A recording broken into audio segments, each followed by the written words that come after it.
The thing about truth, it doesn't care about your intentions. It just detonates, and everyone nearby feels the shrapnel.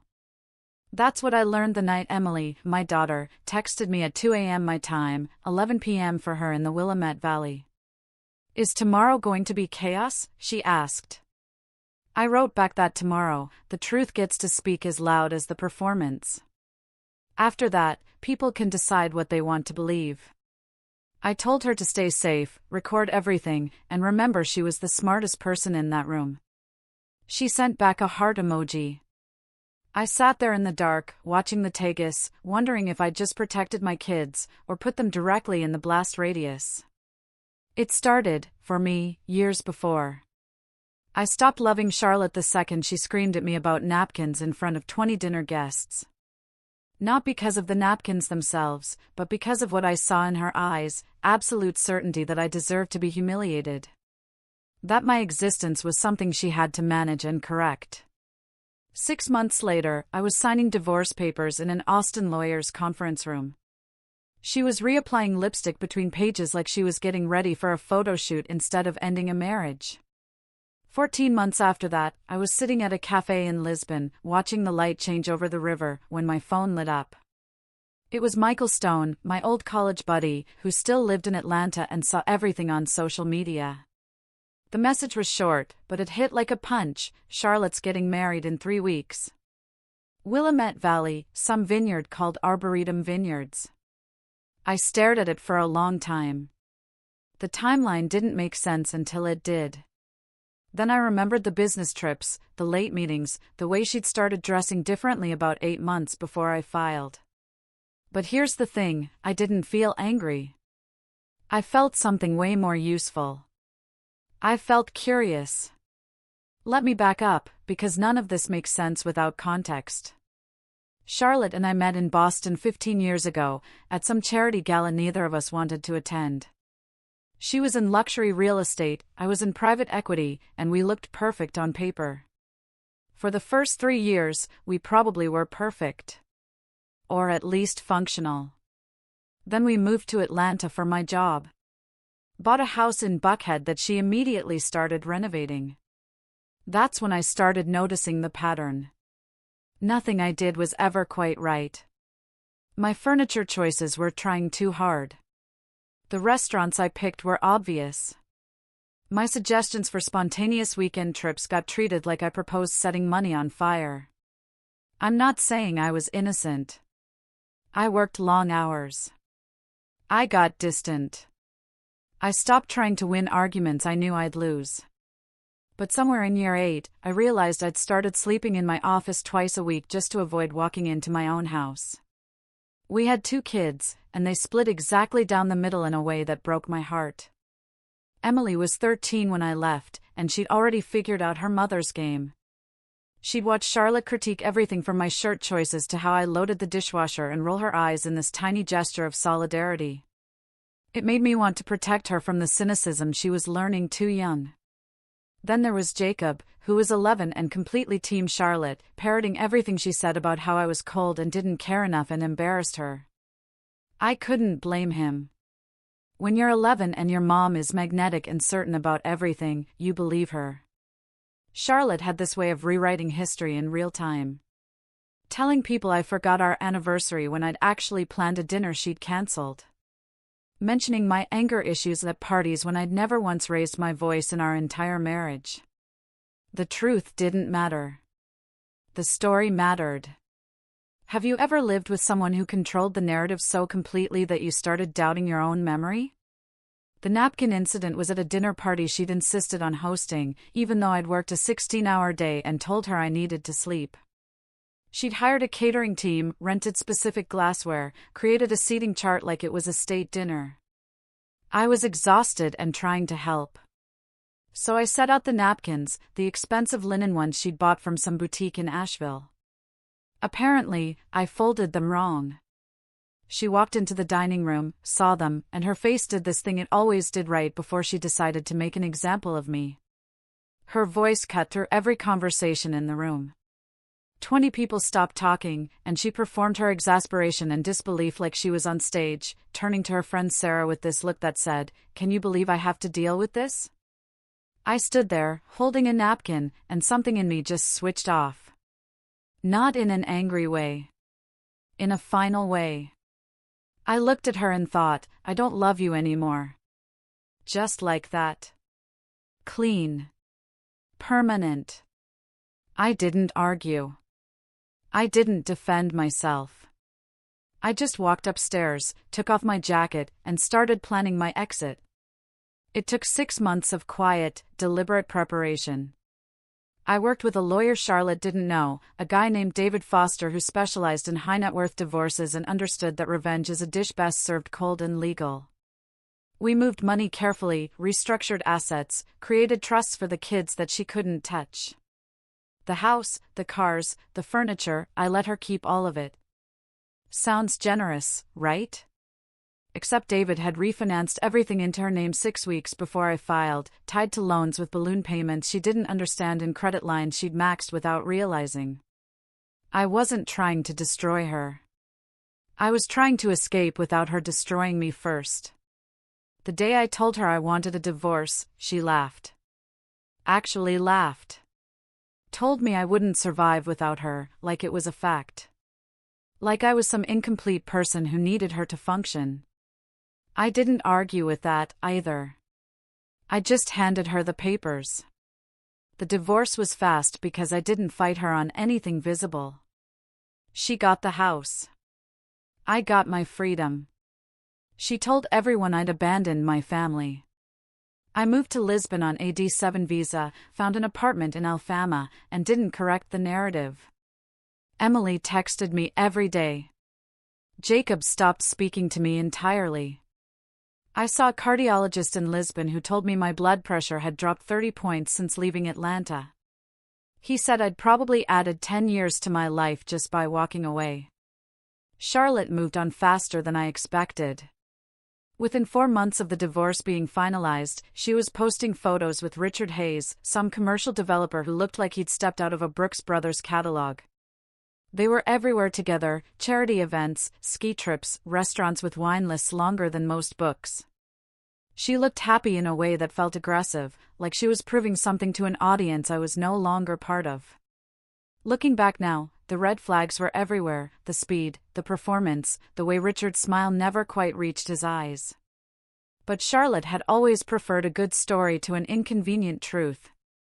Then Michael's message landed in my phone, and I found myself thinking about Arboretum Vineyards. I'd been there once years ago for a corporate retreat. The venue was famous for its architecture, some acoustic design feature where sound carried in weird ways. Conversations on one side of the terrace could be heard perfectly on the other if you knew where to stand. I remembered the event coordinator mentioning it, half joking about how couples should be careful what they whispered during ceremonies. I sat in that Lisbon cafe, watching people live their small, real lives, and I thought about Charlotte and the Willamette Valley, performing happiness for 300 witnesses. I wasn't going to the wedding. That would have been pathetic. But I wanted it to be memorable. I wanted one person to stand up and say one true thing, just to see what would happen when the story she built met reality. So I made a phone call to Robert Miller, an old client who owed me a favor and knew how to move through wealthy circles without raising suspicion. I asked him to get himself added to the guest list. Charlotte's wedding planner valued connections over verification. And I asked him to prepare a toast. Not cruel, not obvious. Just honest enough to let the cracks show. Then, I sat back and waited. Because the thing about Charlotte was, she'd built her whole life on a foundation that couldn't handle questions. And I was about to introduce questions she couldn't answer. Robert called me 3 days after I sent him the details. His voice carried that careful tone people use when they're about to tell you something's harder than expected. He'd gotten himself on the guest list by mentioning the Copper Ridge development deal. Apparently Richard had been name-dropping that project for months. Robert figured he could position himself to give a toast by approaching the wedding coordinator during cocktail hour, offering to say a few words as a family friend from the Atlanta development community. Weddings that size always had people volunteering speeches, and coordinators rarely said no to someone who sounded legitimate. He asked if I was sure about this. Told me that once he said what I wanted him to say, there'd be no walking it back. I told him I wasn't asking him to lie, just to ask questions. And he said that was exactly what made it dangerous. Emily reached out 2 days later through Instagram, which was how we communicated now because Charlotte monitored her regular messages. She sent me a photo from Charlotte's feed, Richard and Charlotte at some wine tasting in Columbia Valley, his hand on her waist, her smile so bright it looked like it hurt. Then Emily sent 3 words that made my stomach drop. She told me she'd been doing research on Richard because something about him felt off. The way he talked about money, the way he never gave straight answers about his projects. She'd found legal forum posts from investors in Dallas asking about Richard's development company. Mentions of delayed payments, permits that never came through, and a pattern that looked like a shell game. She said a lawsuit was coming, maybe more than one, that she thought he'd been moving money around to stay ahead of it. When I asked how she knew all this, she told me she called one of the Dallas investors pretending to be a journalism student doing a project on real estate development. 14 years old and already better at investigation than most adults. I felt proud and terrified at the same time. Then she told me the part that made everything worse. Jacob had moved in with Charlotte and Richard full-time, convinced that I'd abandoned the family and that Richard was a real father figure. She said Jacob worshipped Richard. Talked about him like he was some kind of hero. But she'd been watching Richard at dinner and he didn't even look at Jacob when he talked. Just performed for Charlotte while Jacob sat there like a prop in someone else's show. She told me she was coming to the wedding not to celebrate, but to document. She booked a flight using money she'd saved. Told Charlotte she was staying with a friend that weekend. Planned to record everything in case something happened. I told her to be careful, that I didn't want her in the middle of whatever was about to happen. And she said it was too late. That this was her family, too. Jacob called me 4 days before the wedding, and I barely recognized his voice. 12 years old, but trying to sound grown, cold in a way that sounded exactly like Charlotte. He said his mom told him to call and let me know he wasn't interested in a relationship anymore. That I'd left and chosen myself over family. That Richard said a man doesn't run from responsibility. I let him finish, didn't interrupt. Then I asked him one question about Richard's last business partner and what happened there. The silence stretched long enough that I thought he'd hung up. Then he asked what I was talking about, and I told him I wasn't going to poison his mind with accusations. But I wanted him to do something for me at the wedding, watch what people don't say. Watch who asks Richard about his work and how he answers. Watch his mom's face when someone congratulates her on the timeline. He told me I was pathetic, trying to ruin their happiness because I couldn't handle my own failure. Then he hung up. I sat there in my apartment in Lisbon, looking at the river, thinking about all the ways you can lose a child without them dying. The rehearsal dinner happened on Friday night, and Emily sent me updates like she was filing reports from a war zone. Charlotte was shaking, trying to hide it, but her hands kept moving. Richard told a story about acquiring a property in Plano, and 3 people at the table pulled out their phones right there. Jacob gave a toast about new beginnings and how Richard showed him what strength looks like. Didn't mention me once. Robert showed up and introduced himself as a family friend from the Atlanta development scene, and everyone bought it, though Richard looked nervous for about 2 seconds before recovering. Emily said the guy was good at performing. I told her to be careful, and she reminded me she was already in the middle of this, that it was her family too. The night before the wedding, Robert sent me a voice memo. I listened to it on my terrace while the sun set over Alfama, his voice steady and certain. He drafted the toast to sound like advice from an old friend.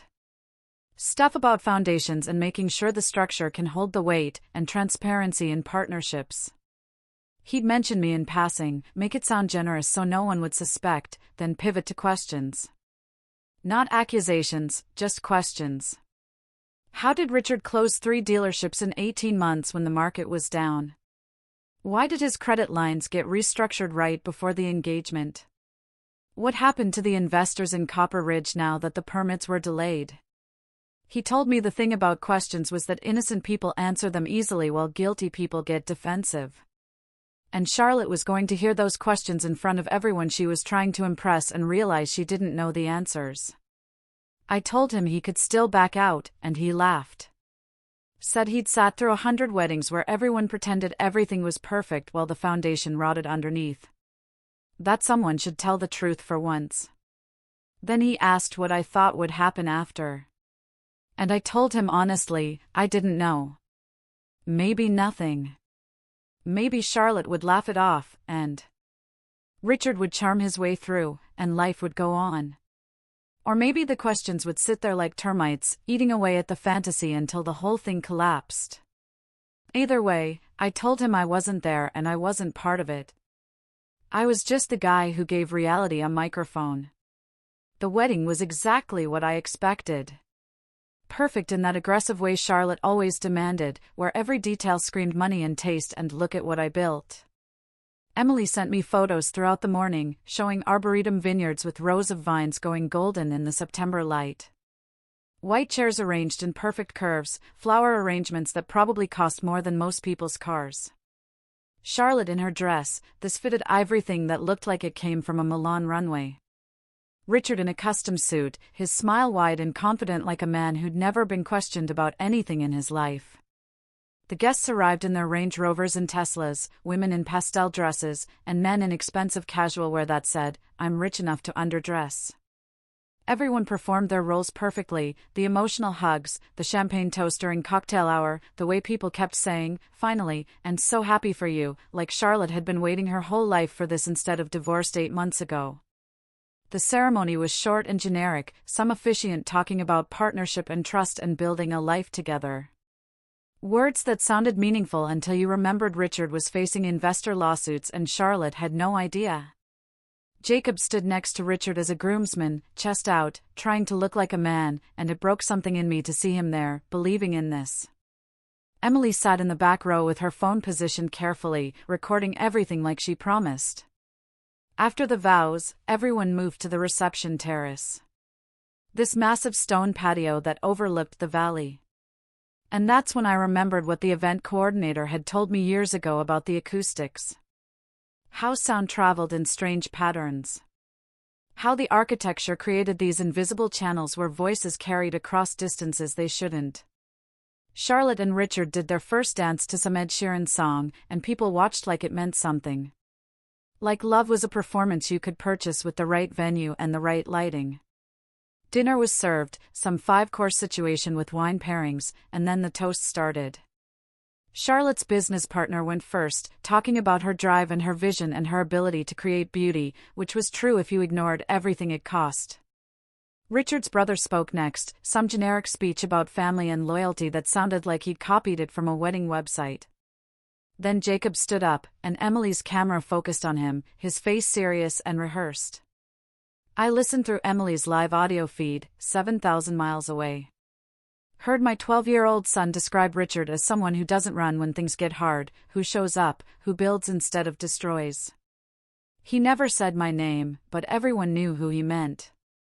Charlotte cried these delicate tears that didn't mess up her makeup, and Richard put his hand over his heart like he was genuinely moved. The audience applauded, and I watched my son sit down, believing he just honored something real. Then Robert stood up, and the energy shifted in this subtle way that most people probably didn't notice. He introduced himself as an old friend from the Atlanta development community, mentioned some projects that made him sound legitimate, and started his toast with all the right words about foundations and partnerships and building something that lasts. People nodded along, comfortable, expecting the usual wedding platitudes. He mentioned me in passing, said something about how I was probably somewhere thinking of my kids today and wishing them well, his voice warm and generous. And I heard Charlotte's breath catch on the audio feed. This tiny intake that said she hadn't expected grace. He talked about Richard stepping into not just a marriage, but a family, a legacy, a structure that needs solid ground. Then he shifted. So smoothly it felt like the same speech. Started talking about foundations and what happens when you build on sand instead of stone. He asked Richard how he'd managed to close those 3 dealership acquisitions in Dallas during the downturn. Said it was impressive timing, and the question hung there, friendly but pointed. Richard smiled and said something about market opportunity and strategic positioning. Words that didn't actually answer anything. Robert nodded, like he was satisfied, then asked about the Copper Ridge project and how the investors were handling the permit delays. Richard's smile tightened just a fraction, and he said they were working through normal regulatory processes. Nothing to worry about. Robert kept going, each question wrapped in admiration, asking about credit restructuring and timeline coincidences, and why Richard's business partner from the Plano deal wasn't at the wedding. The audience started shifting, phones coming out, people looking at each other with this slowly dawning realization that something was wrong. Charlotte's face went from confused to angry to panicked in about 30 seconds. And then she stood up, her chair scraping loud against the stone, her voice carrying across the terrace. The acoustics did their job, bouncing her words back from 3 different directions, so it sounded like she was yelling from everywhere at once. Demanding to know who Robert even was, saying this was inappropriate. This was her wedding. Robert stayed calm, glass raised, told her he was just someone asking questions that good partners should be able to answer. Then he sat down, and the silence was enormous. Charlotte walked off the terrace, heels clicking, and Richard followed her, his face red, and suddenly everyone was talking at once, phones out and typing, searching Richard's name, and finding exactly what Emily had found. Lawsuit filings, investor complaints, a Reddit thread from angry creditors. The wedding imploded in real time. Not with an explosion, but with this slow collapse where the foundation just gave out. Emily kept recording. Caught Charlotte in the hallway where she thought no one could hear. The acoustics delivering every word to the terrace. She was telling Richard he'd said this was handled, that the lawsuit was frivolous, and then she stopped mid-sentence, realized what was happening, pulled out her phone, and called me. I answered. Her voice was shaking, accusing me of sending Robert, of ruining this. I told her the truth, which was that I hadn't ruined anything. I'd just let reality into a room she'd been keeping it out of. I told her life fell apart because she'd built it on a lie. Not my lie, but hers. She hung up. Within 6 hours, the toast video was on TikTok, then Twitter, then everywhere. Charlotte's face as Robert asked his questions, becoming a meme about denial and performance. Her real estate agency started getting calls, clients nervous about association, her reputation crumbling like Richard's business. The lawsuit against Richard went public 2 weeks later, fraud charges, asset seizure, bankruptcy. Charlotte inherited his debts without meaning to, creditors coming after her because she'd co-signed loan documents before the wedding. Richard convincing her it was for their future together, and she'd trusted him the way she'd never trusted me. Jacob called me 6 weeks after the wedding, and his voice was different. Smaller. Younger. Stripped of the performance. He apologized. Said he didn't know. Didn't want to know. We talked for 2 hours. He told me about therapy, about learning to set boundaries, about realizing his mother had taught him to value image over substance. It wasn't a full reconciliation, but it was a beginning. And sometimes, that's enough. Charlotte lost the house, downsized to a condo in Marietta. Her Instagram went quiet. I didn't celebrate any of it. I just kept living in Lisbon, walking to my favorite bookstore, having coffee at the same cafe every morning. That's where I met Sophia. She owned the bookstore, loved poetry, laughed at things that were actually funny instead of socially strategic. We started talking, then having dinner. Then she met Emily when she visited for Christmas, and they stayed up until 2 a.m. talking about books and photography and what it meant to build a real life. Jacob got engaged last month to a woman named Olivia who teaches elementary school and doesn't care about status or performance. He asked if they could have the wedding in Lisbon. Something small and real. Just family. I'm standing on my terrace right now, watching the light change over the water, and I'm not waiting for anything to collapse anymore. The ground under my feet is solid. I built it carefully, honestly, without shortcuts or lies. And for the first time in 15 years, I'm not performing for anyone. I'm just here. And that's enough. Sometimes, the best victory isn't the collapsed wedding. It's building a life based on truth instead of performance. What do you think about that?